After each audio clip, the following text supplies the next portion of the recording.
As I became more sensitive to immune systems, I began to think of other things like an army as an immune system for a country.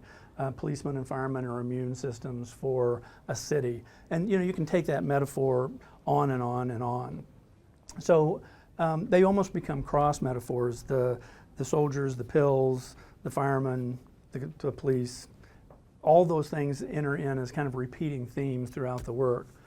Also in this one, there's a lot of snakes, and I'm sort of afraid of snakes. I'm not crazy about snakes, and so I think that becomes sort of a metaphor of fear, so to speak. Those kinds of things that you really don't want to face, but you kind of have to. Plus, as you begin to investigate these things, snakes rely on camouflage a lot, as well as you'll see all different kinds of bugs, birds, animals, all kinds of things in the work. So there's these kind of layers.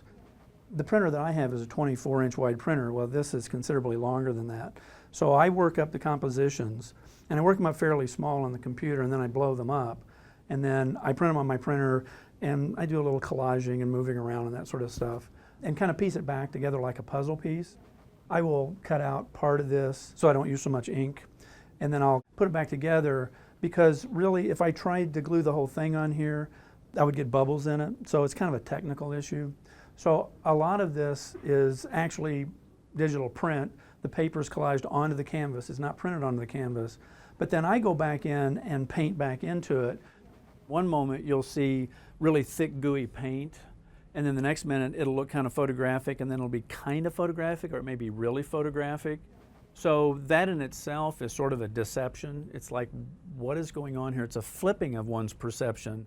Just like in any immune system, you're trying to figure out, or camouflage, you're trying to figure out fight or flight, what's safe, what's not, what am I looking at, is it good for me, is it bad for me?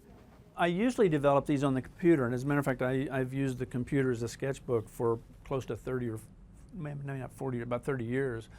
Because I could do it so fast, I could say, okay, well, what if this is red, but what if that's green? Or what if it's blue, or what if it's, whatever. And I can do that in seconds, which was the great advantage over a sketchbook.